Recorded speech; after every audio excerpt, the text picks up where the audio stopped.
Good evening, YouTube. Here we are, just leaving Western Bike Night. It's a brilliant night tonight. There's absolutely loads there this evening.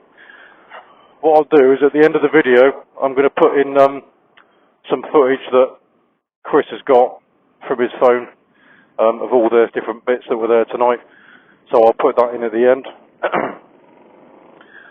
On to the main purpose of this video. This is my first motor vlog. Normally it's Chris doing it on his ZR5, who's in front there, look.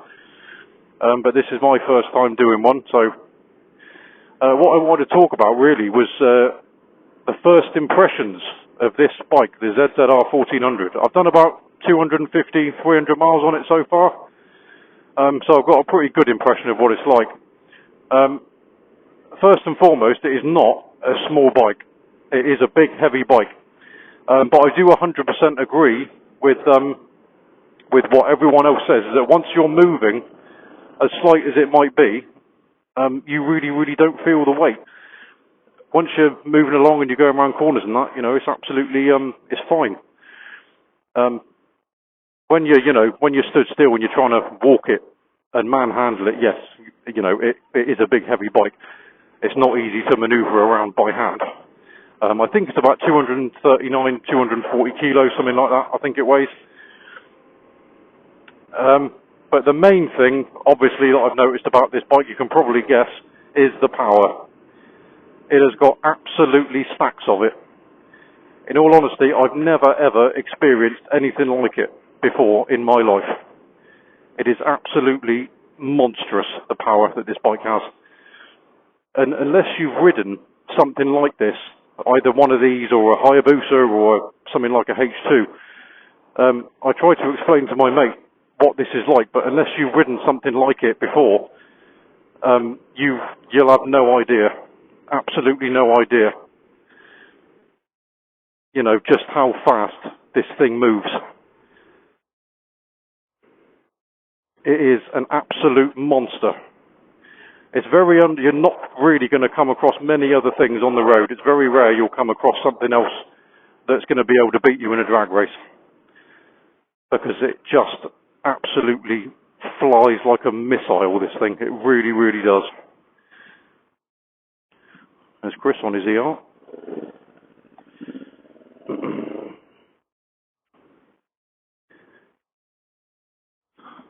So why the ZZR? It was probably about 5 years ago I first got the idea of looking into these things.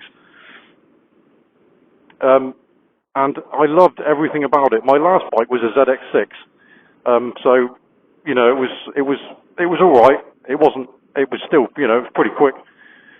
It was a lot lighter than this, obviously. But what I loved about the idea of one of these is having the absolute missile power, the speed, but it not being as desperately uncomfortable as a sports bike. I mean, this is really not bad. It's not an upright tourer by any means, but it has got a more upright, more comfortable riding position than a normal sports bike. And it has, if you're into the, touring type thing, there's plenty of options out there for luggage racks, panniers and top boxes and that sort of thing. That's not something I'm going to do. I mean, this actually had panniers on it when I bought it, but I took them off because I've got no need for them. I've still got them, so I've kept them just in case I ever do need them, but I don't really have any need for that sort of thing, so I took them straight off. The main thing I want to do to it is get rid of the horrible cans. I mean, for the money I paid for this, I probably could have got a performance sport, albeit it would have had a lot more miles on it. I chose this one, although it's not a performance sport, I chose this one simply because it's very low mileage. It's only done 8,000 miles. So I chose this one for that reason. Yeah, so this particular one has done 8,700 miles. So yeah, that's why I chose this one. Obviously I do want to get rid of the cans at some point. If I'd have got the performance sport, I would have had the nice acros on the end, but I wanted the one that had less mileage on it. So first impressions are amazing. The other main reason why I wanted a ZZR was because it is, here in the UK, you can't actually buy them anymore. Because of emissions regulations and the H2, I mean, it's been completely superseded now by the H2 line. So And there are so many people out there that still want these things. The whole time I was looking at getting them, everyone I'd ever come across on forums and groups or whoever who got rid of them, who had one and got rid of it, had always said they regretted it. And there's loads of people that are on their second, third and fourth one of these things because they absolutely love them. They've got a big following, these bikes, and it is fast becoming, you know, a modern classic. And I think the prices of these things is only going to go one way. I think over the next few years, once it's been quite a while since they were last available to buy new, you know, good ones of these are going to go for really, really strong money. But I mean, obviously, you know, the biggest thing that I love about this bike is just the power. It's addictive. It really is. And as I said, unless you've had to go on one or something like it, something with the similar sort of power to weight ratio, it really is. You can't explain what it's like until you've experienced it. It's just absolutely. I mean, it's not. The power isn't brutal. It's actually quite linear, I would say. But it is absolutely intoxicating, the power. It really is. Any gear, any revs, and it just absolutely flies. It's an absolute missile, this thing. There's nothing, I've never experienced anything like it. One day I might let Chris have a go on it, see what he thinks, but I'm not sure we'll get on it. He has had a sit on it, and he said he quite likes the riding position. It's maybe not quite as comfortable as his ER5 there.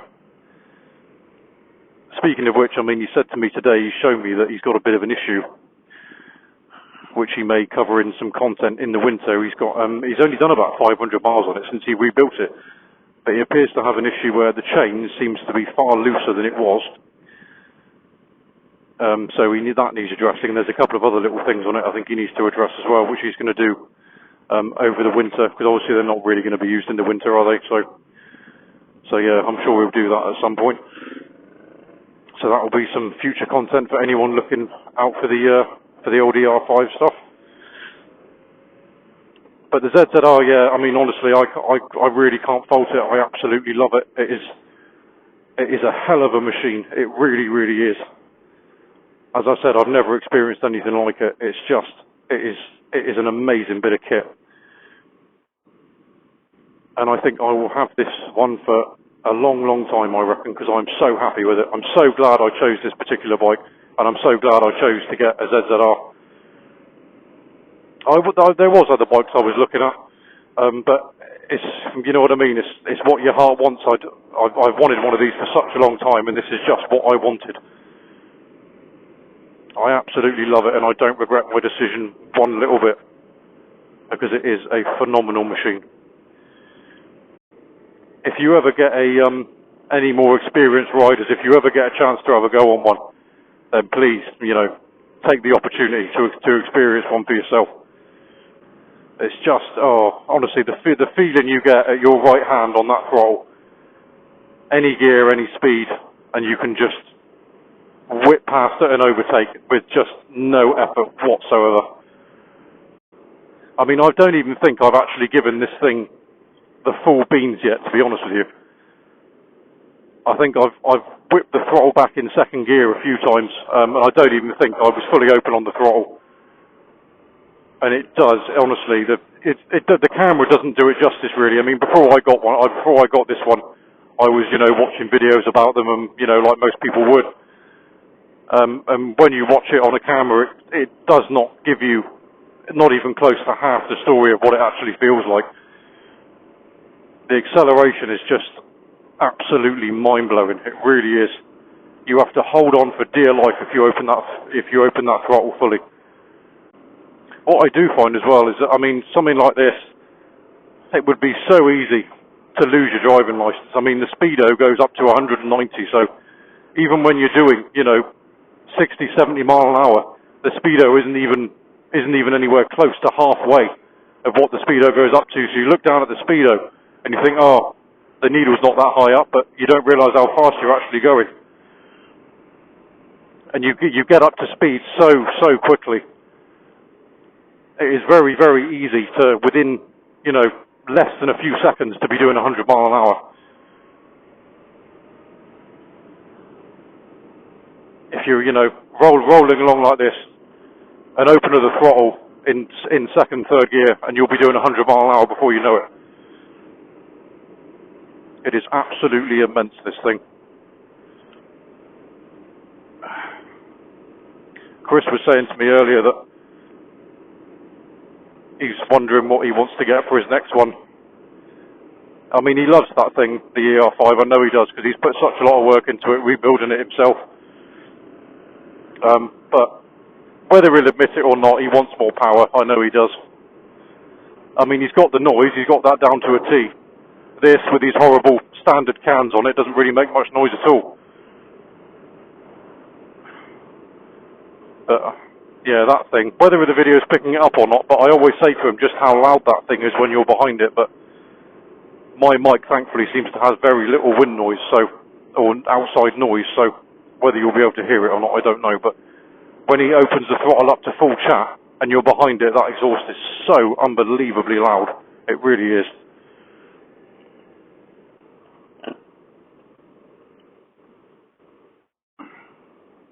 Alright, as I said, I'm going to put some footage in at the end of the video that Chris has caught from Bike Night, just to show you guys what bikes were there tonight. Loads of stuff. I reckon there's a good, maybe 400 or 500 bikes there tonight. There we go. Yeah, see, I don't know if the camera caught that noise.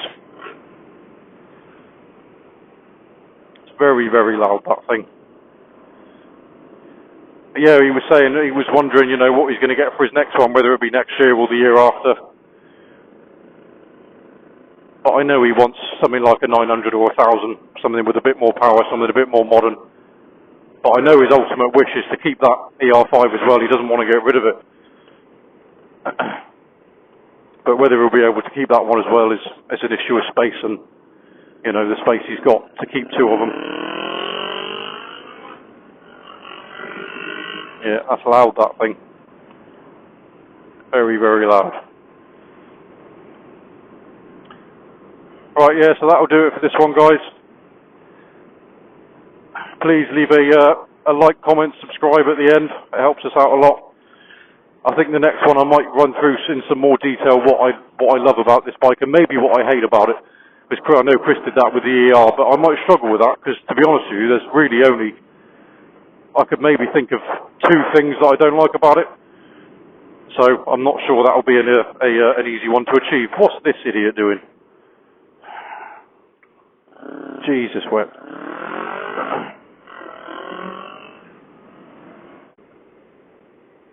I'll be honest with you guys, this was actually the second attempt at doing this video because some idiot, mainly the man in front, forgot to tell me there was no SD card in the camera. So,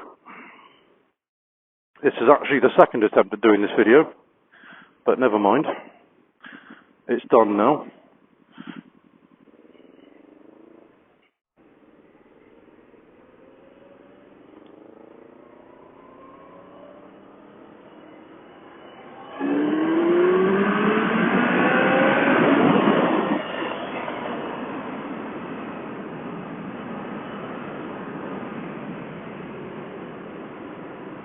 Whoa!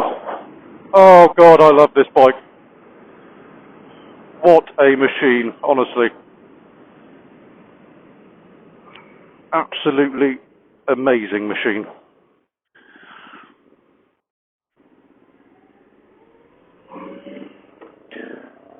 Right, guys, leave a like, comment, subscribe. That's going to be all for this one. And hopefully I'll get more of these done. I know Chris has got some bits he wants to do. And we'll see you in the next one.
Tell me what's wrong and why you never said you felt that way.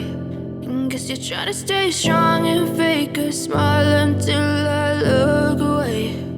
But I've known you too long, it hurts to watch your blue eyes fade to gray as you fade away.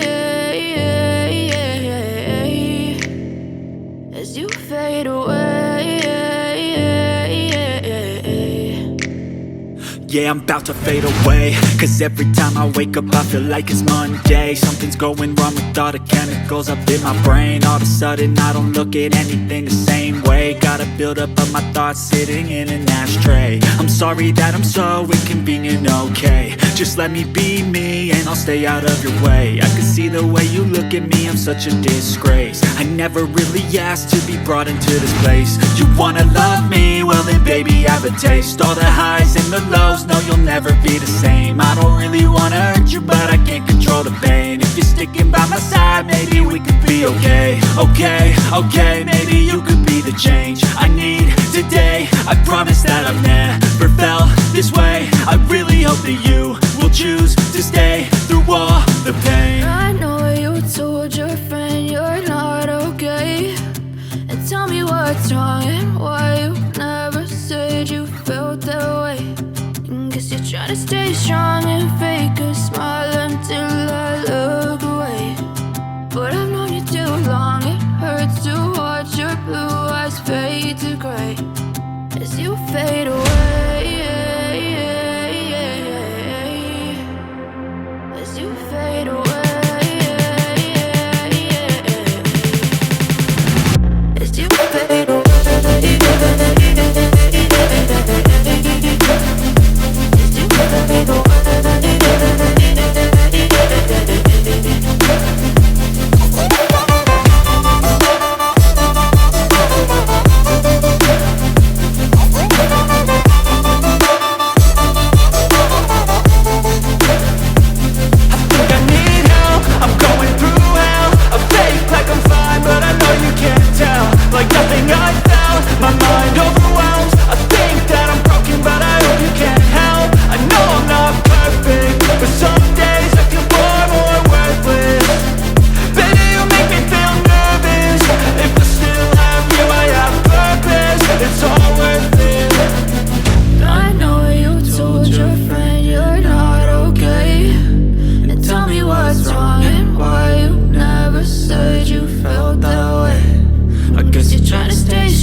Love the chase and the hunt, and I set the pace when I'm running. I always take what I want and I always give it 100. Don't need a bank, no I'm funded. Play the game like it's nothing. I'm always thankful for something. Don't take for granted, stay humble. Now wake up!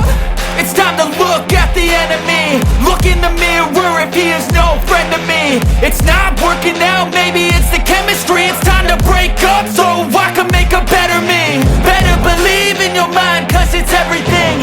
You can mold, shape, find almost anything. All it takes is some time and some clarity to find your identity. It's mind over everything.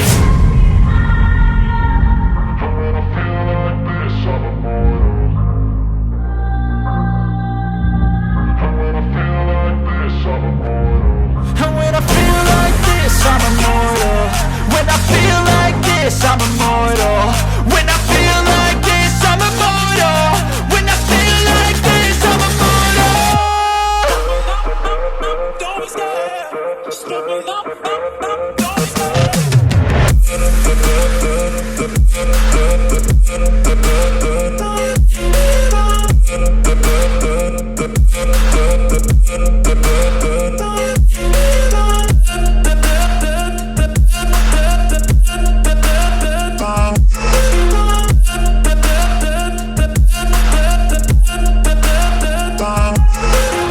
I'm so gone, no I'm never turning back. I won't stop, I'ma fight until there's nothing left. It's so on, you're gonna be hurting bad, cause I've been to hell and back. You don't wanna make me mad, I stay strong, you will never see me crack. And if you get in my way, you gonna feel the wrath.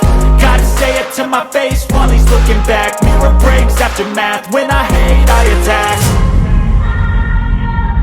And